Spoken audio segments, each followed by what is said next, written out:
ओम शांति। आज है 3 सितंबर 2022। आज की मुरली में बाबा ने सार में कहा, मीठे बच्चे, शरीर पर कोई भरोसा नहीं, इसलिए जो शुभ कार्य करना है वह आज कर लो, कल पर नहीं छोड़ो। मीठे बच्चे, शरीर पर कोई भरोसा नहीं, इसलिए जो शुभ कार्य करना है वह आज कर लो, कल पर नहीं छोड़ो। प्रश्न, अपना खाना आबाद करने अर्थात माला माल होने की युक्ति क्या है? बाबा ने आज बच्चों से ये सवाल किया कि अपना खाना आबाद करने अर्थात माला माल होने की युक्ति क्या है। उत्तर में बाबा बोले, शिव बाबा को अपना वारिस बच्चा बना दो तो वह तुम्हें 21 जन्मों के लिए माला माल कर देंगे। यह एक ही है जो सबका बच्चा बन सबका खाना आबाद कर देते हैं, परंतु कई डरते हैं, समझते हैं शायद सब कुछ देना पड़ेगा। बाबा कहते, डरने की बात नहीं, तुम अपने बच्चों आदि को संभालो, उनकी पालना करो, परंतु याद इस बच्चे को करो तो तुमको लाल कर देगा। क्या कर देगा? लाल कर देगा। अगर इस बच्चे पर बलि चढ़े तो तुम्हारी बहुत सेवा करेगा। ओम शांति। इस समय सब सेंटर्स पर जो भी बच्चे बैठे हैं वह ज़रूर समझते होंगे कि हम शिव बाबा के महावाक्य सुनते हैं। इस समय सब सेंटर्स पर जो भी बच्चे बैठे हैं वह ज़रूर समझते होंगे कि हम शिव बाबा के महावाक्य सुनते हैं और कोई ऐसी संस्था नहीं होगी, क्योंकि शाखाएं तो बहुतों की है ना। भल व टेप आदि भी भरते होंगे जहां उन्हों की हेड ऑफिस होगी, जहां उन्हों का गुरु रहता होगा, उनको ही याद करते होंगे। निराकार परमपिता परमात्मा को तुम्हारे सिवाय कोई भी याद नहीं करते होंगे। आज बाबा अन्य गुरु गोसाई के बारे में थोड़ी सी हिंट दे रहे हैं और कह रहे हैं कि हमारे जैसी संस्था और कोई नहीं होगी। भल वह यानी जो गुरु गोसाई हैं उनके बारे में कह रहे हैं कि वह टेप आदि भी भरते होंगे जहां उन्हों की हेड ऑफिस होगी, जहां उन्हों का गुरु रहता होगा, उनको ही याद करते होंगे। निराकार परमपिता परमात्मा को तुम्हारे सिवाय कोई भी याद नहीं करते होंगे। इस संगम समय पर ही पारलौकिक बाप आते हैं। बाबा कब आते हैं? संगम पर, और वह भी पुरुषोत्तम संगम पर। बच्चों को बैठ परिचय देते हैं और बच्चे निश्चय बुद्धि हो उसी धुन में रहते हैं। परमपिता परमात्मा इस समय ही मुरली चलाते हैं। शास्त्रों में भी है कि कृष्ण मधुबन में मुरली बजाते हैं। कृष्ण मधुबन में मुरली बजाते हैं। मधुबन तो मुख्यालय है और मुख्य है एक, बाकी सब जगह मुरली जाती है। मधुबन तो मुख्य है एक, बाकी सब जगह मुरली जाती है। मनुष्यों की बुद्धि में तो है कृष्ण मुरली बजाते हैं, शिव बाबा मुरली चलाते हैं। यह किसकी बुद्धि में कभी आ न सके, यह किसको पता नहीं है। जहाँ जहाँ तुम्हारे सेंटर्स खुलते हैं सभी यह समझते हैं शिव बाबा की मुरली बजती है ब्रह्मा द्वारा, जो फिर सब ज्ञान गंगाएं सुनकर औरों को सुनाती हैं। यानी जो भी ज्ञान गंगाएं हैं, ज्ञान की नदियां हैं, वो सुनकर औरों को सुनाती हैं। बुद्धि में तो शिव बाबा याद है ना। शिव बाबा जिसको भगवान कहा जाता है, शिव बाबा मुरली सुनाते हैं। यह कोई भी शास्त्रों में नहीं है। तुम बच्चे कहाँ भी हो समझते हो यह मुरली जो छपकर आई है शिव बाबा की ही आई है। शिव बाबा बिगर कोई सिखला नहीं सकते। बाप ही कहते हैं, मुझे याद करो तो मैं वर्षा दूंगा। बाबा बच्चों को समझाते रहते हैं कि मामे कम याद करो और कोई भी नाम रूप को याद नहीं करो। साकार मनुष्यों के फोटो आदि तो जन्म जन्मांतर इकट्ठे करते आए हो, उपासना करते आए हो। देवताओं आदि के चित्र रखना यह सब तुम्हारा छूट जाता है। भक्ति मार्ग में आत्माएं बाप को याद करती हैं। शरीर को तो तब याद करते जब देह अभिमानी बनते हैं। शरीर को कब याद करते हैं? जब देह अभिमानी बनते हैं। बाप घड़ी घड़ी कहते हैं अपने को आत्मा समझ, बाप को याद करते रहो। आत्मा ही पतित दुखी बनी है। आत्मा कहती है मैं महाराजा था, अब रंक बन गया हूँ, तुमको अब स्मृति आई है। हम बाबा के बच्चे हैं, बाप से हमने वर्षा पाया था। अब बाप कहते हैं सबको बाप का परिचय दो। इन जैसा शुभ कार्य होता नहीं। इस शुभ कार्य में देरी नहीं करनी चाहिए। शरीर पर तो भरोसा नहीं है, न जवान पर न बूढ़े पर, इसलिए जो कुछ करना है सो आज करना चाहिए। बाबा ने आज बहुत गुह्य बात कही कि कोई भी शुभ कार्य करना है तो अभी आज इस वक्त कर लो, कल पर मत टालो। शरीर पर तो भरोसा नहीं है, न जवान पर न बूढ़े पर, इसलिए जो कुछ करना है सो आज करना चाहिए। आज कल करते करते काल खा जाएगा। बाप ने कितनी बड़ी हॉस्पिटल कम यूनिवर्सिटी खोली है जिससे हेल्थ वेल्थ हैप्पीनेस मिलती है। हेल्थ वेल्थ है तो हैप्पी है ही है। निरोगी काया है, धन है तो मनुष्य सुखी है। तो बाप कहते हैं जिसको शुभ कार्य करना है कर लो। सिर्फ 3 पैर पृथ्वी लेकर यह हॉस्पिटल खोलो। सबको बाप का परिचय दो। बाप स्वर्ग का रचयिता है तो जरूर बाप से स्वर्ग का वर्षा मिलना चाहिए। भारतवासियों को वर्षा था ना, इन बातों को भारतवासी सहज समझ सकेंगे। भगवान को ढूंढने के लिए मंदिर है। आर्य समाजी लोग तो देवताओं को मानते ही नहीं, इसलिए समझते हैं यह चित्र आदि जो बनाए हैं यह सब पाखंड हैं। तो आर्य समाजी क्या सोचते हैं कि यह चित्र आदि जो बनाए हैं यह सब पाखंड हैं। विघ्न तो बहुत पड़ते रहेंगे, समझाना तो बड़ा सहज है। बाप का फरमान है जल्दी मेरे साथ सगाई तो कर दो। सगाई करने से ही वर्षे के हकदार बन सकते हैं।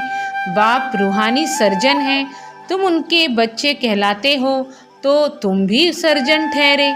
जरूर आत्माओं को ज्ञान इंजेक्शन लगाना पड़े।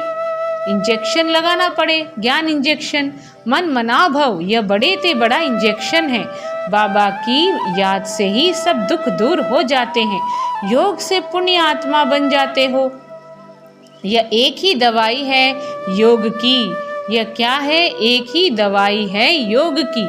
बच्चा जन्मता है, बाप की गोद में जाता है और वर्षे का मालिक बन जाता है।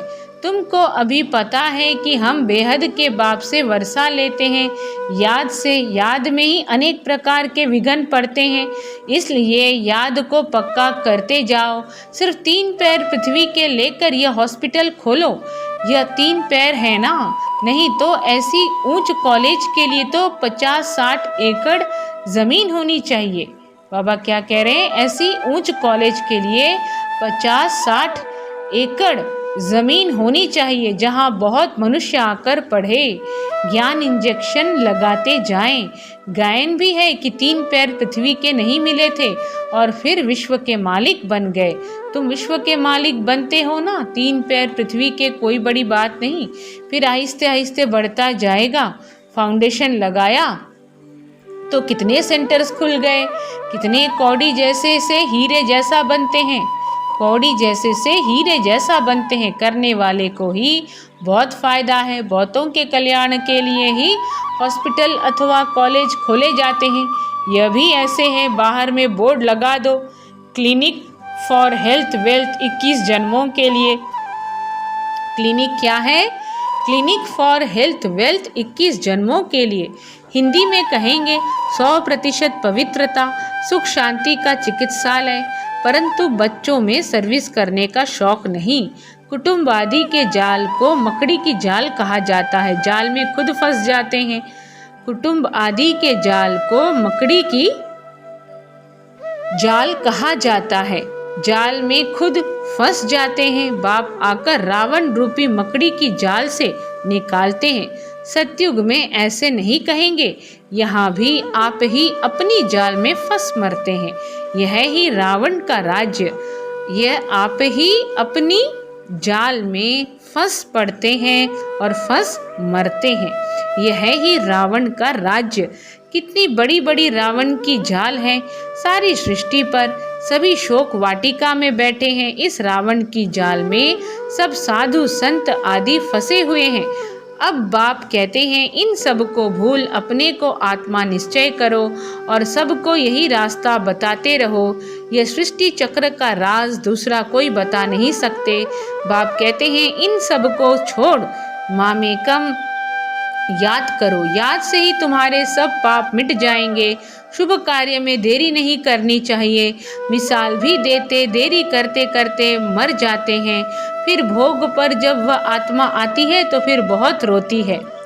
मिसाल भी देते हैं कि देरी करते करते मर जाते हैं। फिर भोग पर जब वह आत्मा आती है तो फिर बहुत रोती है। फिर बोला जाता है देखो तुमने देरी की, आज कल करते करते काल खा गया, अब ज्ञान तो उठा नहीं सकते हो। ऐसे ऐसे उलहना दिया जाता है। बहुत बच्चे ख्याल करते हैं अच्छा कल यह करेंगे, फिर मर जाते हैं। इसलिए समझाया जाता है ममत्व छोड़ दो। लौकिक संबंधी तुम्हारा कोई कल्याण करने वाले नहीं हैं। ये शिव बाबा अब तुम्हारा बच्चा बनते हैं। कहते हैं तुम मुझे वारिस बनाओ, तुम मुझे वारिस बनाओ तो मैं तुम्हारी बहुत सेवा करूँगा। इसलिए बाबा पूछते भी हैं आपको कितने बच्चे हैं। मुझ शिव को अपना बच्चा बनाया तो माला माल हो जाएंगे। 21 जन्मों के लिए कन्या तो अपने घर जाती है। बच्चे के लिए कितना हैरान होते हैं। बच्चा नहीं होता है तो दूसरी तीसरी शादी भी करते हैं। बाप कहते हैं वह लौकिक बच्चे तो तुम्हारी कुछ भी सेवा नहीं करेंगे, यही एक सबका बच्चा बनता है।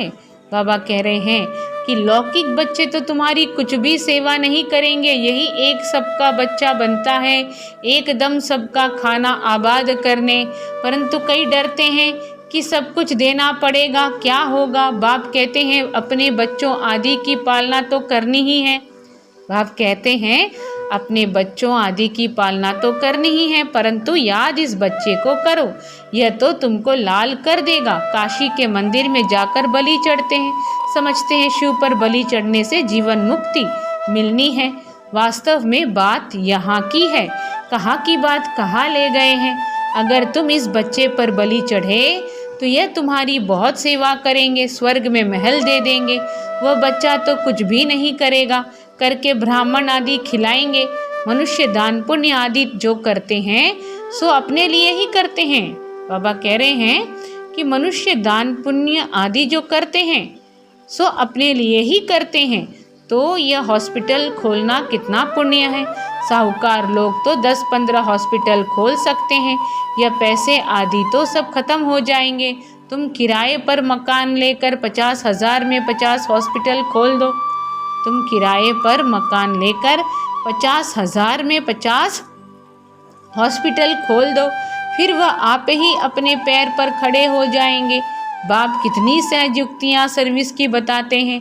गंगा के कंठे पर जाकर सर्विस करो, गंगा के कंठे पर जाकर सर्विस करो। अपनी पीठ पर यह बाबा का परिचय लगा दो। आप ही पढ़ते रहेंगे। देह अभिमान छोड़ना है। कोई साहूकार ऐसे करे तो सब कहेंगे वाह, इनको तो देह अभिमान बिल्कुल नहीं है। बाप का परिचय देना है। बाप स्वर्ग का रचयिता है, फिर हम नरक में क्यों पड़े हैं। अभी बाप आए हैं, कहते हैं देह के सब संबंध छोड़ मुझे याद करो।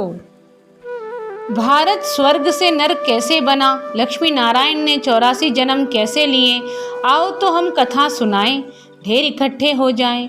पतित पावनी गंगा को भी कहते हैं तो जमुना को भी कहते हैं। अच्छा, गंगा पतित पावनी है तो एक को पकड़ो ना। अब तुम बच्चों ने ड्रामा को जाना है तो फिर समझाना है। अगर औरों को रोशनी नहीं देंगे तो कौन कहेंगे कि इनकी बुद्धि में रोशनी है। तो बाबा क्या कहना चाह रहे हैं कि अगर गंगा पतित पावनी है तो एक को पकड़ो ना। तो बाबा कह रहे हैं कि एक को पकड़ो, तो परमपिता परमात्मा को या भगवान को पतित पावन कह के क्यों पुकारते आए युगों युगों से, है ना। अब तुम बच्चों ने ड्रामा को जाना है तो फिर समझाना है। अगर औरों को रोशनी नहीं देंगे तो कौन कहेंगे कि इनकी बुद्धि में रोशनी है। सर्जन इंजेक्शन लगा ना सके तो उनको सर्जन कौन कहेगा। तुम बच्चों को सारी रोशनी मिली है, 84 जन्मों का राज बुद्धि में है। तुम इस ड्रामा को और एक्टर्स की एक्ट को जानते हो।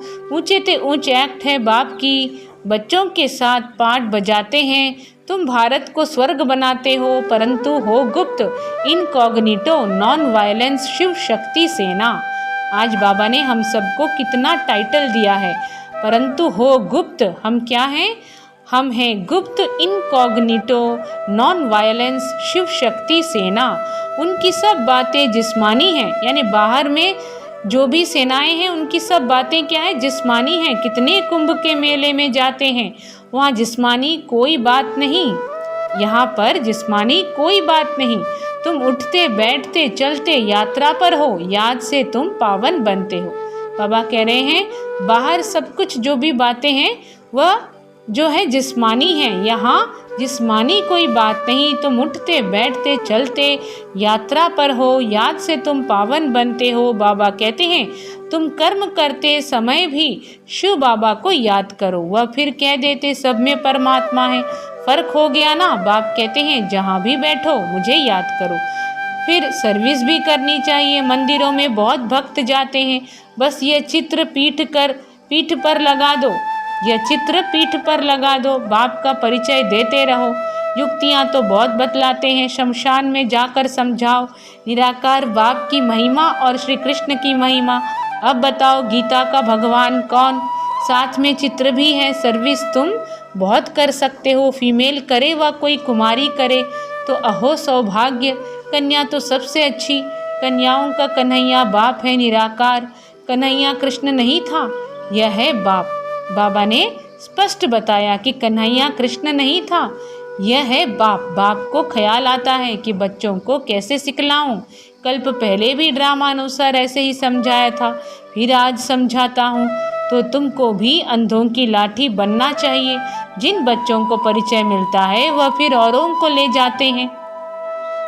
जिन बच्चों को परिचय मिलता है वह औरों को ले आते हैं, उसका भी पुण्य होता है। अपने पास हिसाब रखो, जितना करेंगे फल तो मिलेगा ना। कोई को ले आते हैं तो उनका भी बहुत कल्याण हो जाता है। इस धंधे में बच्चों का बहुत अटेंशन चाहिए। सर्विस नहीं करेंगे तो मिलेगा क्या? सर्विस सर्विस और सर्विस तुम कहते भी हो, हम गॉड की सर्विस पर हैं, ऑन गॉडली सर्विस कहते हैं ना। घर की सर्विस भी भल करो। बाबा कह रहे हैं घर की सर्विस भी भल करो। बाप शिक्षा देते हैं बच्चों को कभी विकार में नहीं जाने देना। अगर वह तुम्हारी आज्ञा नहीं मानते हैं तो जैसे नाफरमान बरदार ठहरे। अगर उसको धन दिया, उसने उससे पाप कर लिया तो उसका दंड तुम्हारे सिर पर आ जाएगा। बाबा तो राय देते हैं ना, परंतु बहुत हैं जो करके पीछे बताते हैं। तो बच्चों को सर्विस के लिए अनेक प्रकार की युक्तियाँ बताते हैं।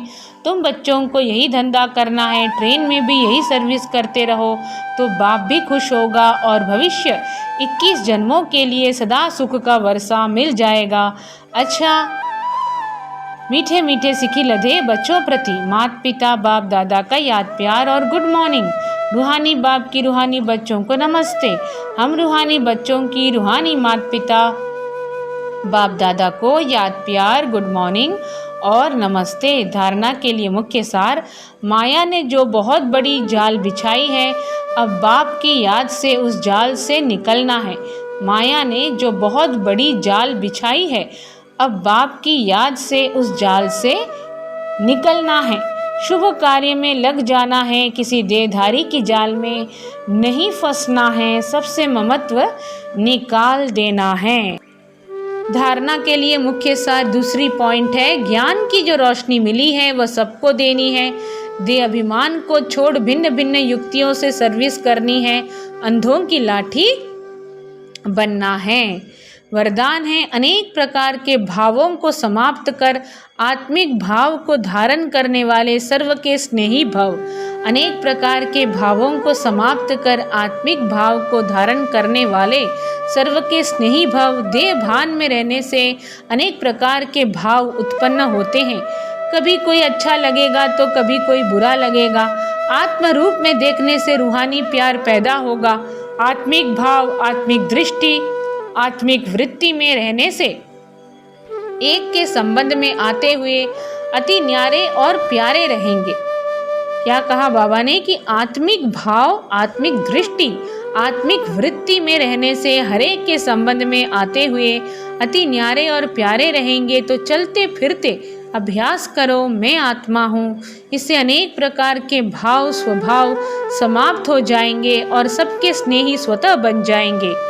क्या कहा कि इससे मैं आत्मा हूँ, मैं आत्मा हूँ। ऐसे बाबा ने पिछले सप्ताह की मुरली में भी कहा था कि ऐसे अभ्यास करो, इससे अनेक प्रकार के भाव, स्वभाव समाप्त हो जाएंगे और सबके स्नेही स्वतः बन जाएंगे। स्लोगन है, जिसके पास उमंग उत्साह के पंख हैं उसे सफलता सहज प्राप्त होती है। जिसके पास उमंग उत्साह के पंख हैं उसे सफलता सहज प्राप्त होती है। ओम शांति।